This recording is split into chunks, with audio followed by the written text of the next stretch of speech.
Spectrum Tamil நேயர்களுக்கு வணக்கம். என்னடா ரெண்டு பேரும் வந்திருக்காங்கன்னு பாக்குறீங்களா? ரெண்டே நாள்ல அடுத்தடுத்து பல சம்பவங்கள் நடந்து முதலமைச்சர் ஸ்டாலினோட பெயரையும் அவருடைய துறையையும் காலி பண்ணி இருக்கு. படத்துல வர ட்விஸ்ட விட பெரிய பெரிய ட்விஸ்ட்லாம் நடந்திருக்கு.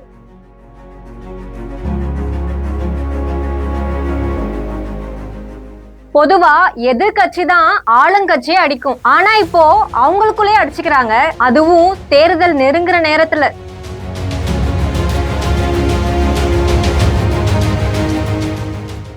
நம்ம முதலமைச்சர் ஸ்டாலினுக்கு கால் வைக்கிற இடம் எல்லாம் கண்ணி வெடியா இருந்தா பாவம் அவரும் என்னதான் பண்ணுவாரு? ஒவ்வொரு நாளும் எழுந்திருக்கும் போது நம்ம ஆளுங்க என்னென்ன பிரச்சனையை கொண்டு வருவாங்கன்னே தெரியலையே அப்படின்னு பதட்டத்தோடையும் பயத்தோடையும் தான் எழுந்திருக்கிறேன்னு ஏன் புலம்புறாருன்னு இப்பதான் புரியுது. முதல்ல அவரோட பேரை காலி பண்ண சம்பவம் பத்தி பாத்துடலாம். இந்த சம்பவத்தை பண்ணது முன்னாள் அமைச்சரான நம்ம சி.வி. சண்முகம் அவர்கள். எடுக்கிறது அரசாங்கத்தோட நிதி, கொடுக்கிறது மக்களோட காசு. ஆனா பேர் மட்டும் உங்களுடன் ஸ்டாலின், நலம் காக்கும் ஸ்டாலின். இப்படி பேர் வச்சு விளம்பரம் தேடுறாங்க. இதுக்கு ஒரு முடிவு கட்டுங்கன்னு அரசு திட்டங்கள்ல முதலமைச்சரோட பேர் இருக்கிறதுக்கு எதிர்ப்பு தெரிவிச்சு அதிமுக மாநிலங்களவை உறுப்பினர் சி.வி. சண்முகம் வழக்கு தொடர்ந்தாரு. அது மட்டும் இல்லாம இந்த நலம் காக்கும் ஸ்டாலின் திட்டத்தையும் தடை பண்ணணும்னு கோரிக்கை வச்சாரு.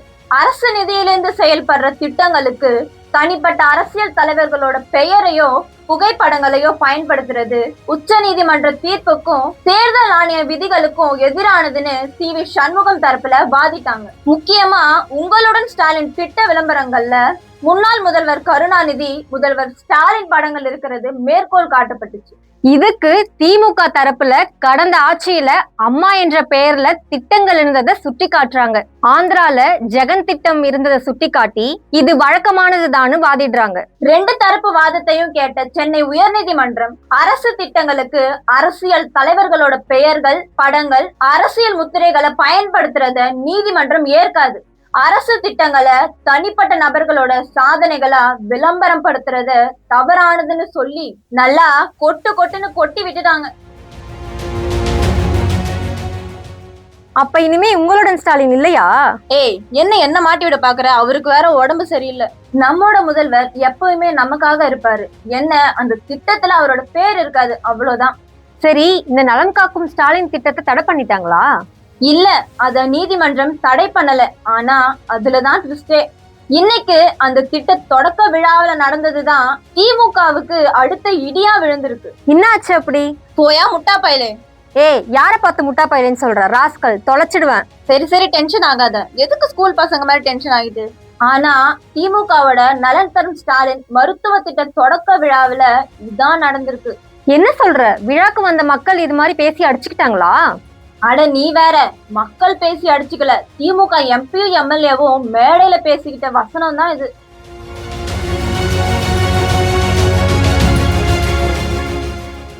தேனி மாவட்டம் ஆண்டிப்பட்டியில நடந்த தொடக்க விழாவில கட்டுமான நல வாரியம் சார்பில் விபத்து நிவாரண தொகைக்கான ஆணைய தேனி மாவட்ட எம்பி தங்க தமிழ்ச்செல்வன் பாதிக்கப்பட்ட குடும்பத்துக்கு கொடுக்க நினைச்சப்ப ஆண்டிப்பட்டி சட்டமன்ற உறுப்பினர் மகாராஜன் அந்த ஆர்டரை எம்பி கையில இருந்து வாங்கின்னு சொல்லக்கூடாது, எம்பி கையில இருந்து புடுங்கி இத நான் தான் வாங்கி கொடுத்தேன், அதனால என்னோட கையால தான் கொடுப்பேன்னு பொதுமக்கள் முன்னாடியே பயனாளி கிட்ட அத கொடுத்திருக்காரு.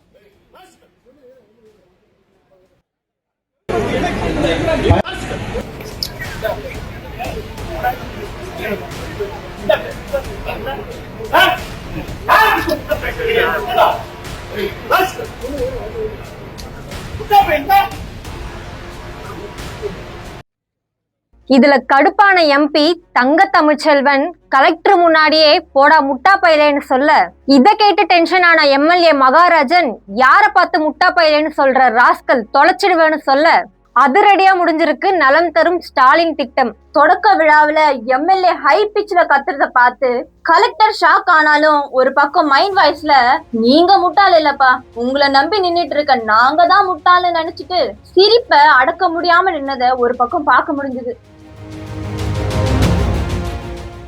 ஆக மொத்தம் திமுக தலைவர்களுக்குள்ளேயே ஒற்றுமை இல்லைன்னு நல்லா தெரியுது. இப்படி இருந்தா வரப்போற தேர்தலை எப்படி ஃபேஸ் பண்ண போறாங்க?